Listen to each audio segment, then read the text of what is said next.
Atos 27. Ficou resolvido que devíamos embarcar para a Itália.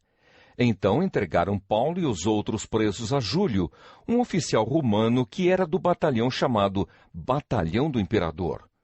Nós embarcamos num navio da cidade de Adramítio, que estava pronto para navegar para os portos da província da Ásia. E assim começamos a viagem. Aristarco, o macedônio da cidade de Tessalônica, estava conosco. No dia seguinte chegamos ao porto de Sidom. Júlio tratava Paulo com bondade e lhe deu licença para ir ver os seus amigos e receber deles o que precisava. Depois de sairmos de Sidom, navegamos ao norte da ilha de Chipre, a fim de evitar os ventos que estavam soprando contra nós. Atravessamos o mar em frente ao litoral da região da Cilícia e província da Panfilha e chegamos a Mirra, uma cidade da província da Lícia. Ali o oficial romano encontrou um navio da cidade de Alexandria que ia para a Itália e nos fez embarcar nele. Navegamos bem devagar vários dias e com grande dificuldade chegamos em frente da cidade de Cnido. Como o vento não nos deixava continuar naquela direção, passamos pelo cabo Salmona, da ilha de Creta, e seguimos pelo lado sul daquela ilha, o qual é protegido dos ventos. Assim fomos navegando bem perto do litoral, e ainda com dificuldade, chegamos a um lugar chamado Bons Portos, perto da cidade de Lazéia. Ficamos ali muito tempo e tornou-se perigoso continuar a viagem, porque o inverno estava chegando. Então Paulo avisou: Homens, estou vendo que daqui para diante a nossa viagem será perigosa. Haverá grandes prejuízos, não somente com o navio e com a sua carga, mas também haverá perda de vidas. Mas o oficial romano tinha mais confiança no capitão e no dono do navio do que em Paulo. O porto não era bom para passar o inverno. Por isso a maioria achava que devíamos sair dali e tentar chegar a Fênix. Essa cidade é um porto de Creta, que tem um lado para o sudoeste e o outro para o noroeste. E eles achavam que poderíamos passar o inverno ali. Começou a soprar do sul um vento fraco, e por isso eles pensaram que podiam fazer o que tinham planejado. Levantamos âncora e fomos navegando o mais perto possível do litoral de Creta. Mas, de repente, um vento muito forte, chamado Nordeste, veio da ilha e arrastou o navio de tal maneira que não pudemos fazer com que ele seguisse na direção certa. Por isso, desistimos e deixamos que o vento nos levasse. Para escaparmos do vento, passamos ao sul de uma pequena ilha chamada Cauda.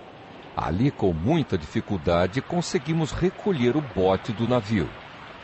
Os marinheiros levantaram o bote para dentro do navio e amarraram o casco do navio com cordas grossas.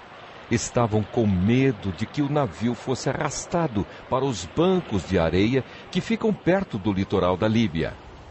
Então desceram as velas e deixaram que o navio fosse levado pelo vento.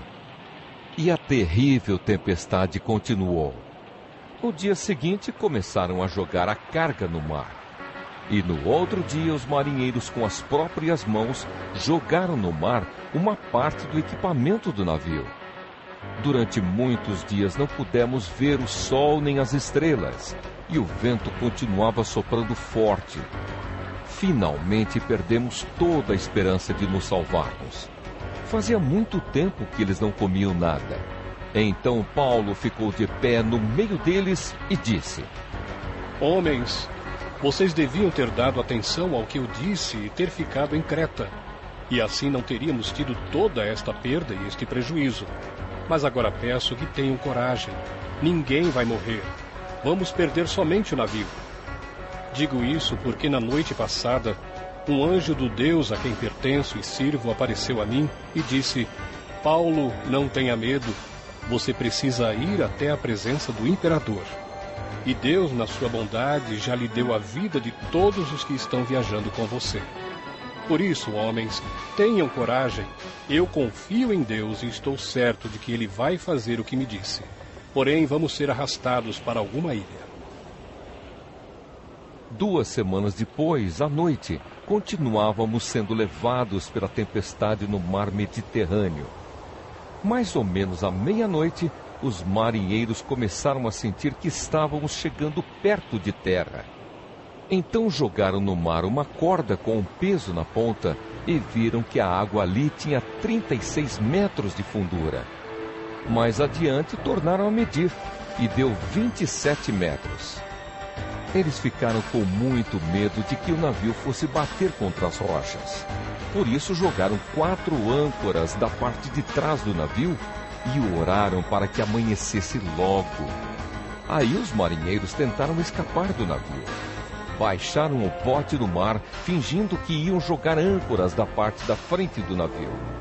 Então Paulo disse ao oficial romano e aos soldados: Se os marinheiros não ficarem no navio, vocês não poderão se salvar. Aí os soldados cortaram as cordas que prendiam o bote e o largaram no mar. De madrugada, Paulo pediu a todos que comessem alguma coisa e disse: Já faz 14 dias que vocês estão esperando e durante este tempo não comeram nada.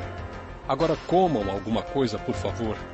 Vocês precisam se alimentar para poder continuar vivendo, pois ninguém vai perder nem mesmo um fio de cabelo.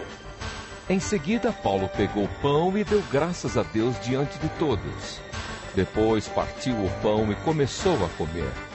Então eles ficaram com mais coragem e também comeram.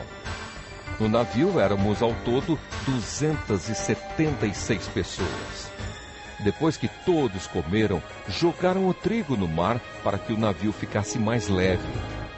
Quando amanheceu, os marinheiros não reconheceram a terra, mas viram uma baía onde havia uma praia.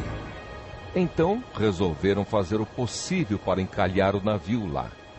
Eles cortaram as cordas das âncoras e as largaram no mar e desamarraram os lemes. Em seguida, suspenderam a vela do lado dianteiro para que pudessem seguir na direção da praia. Mas o navio bateu num banco de areia e ficou encalhado.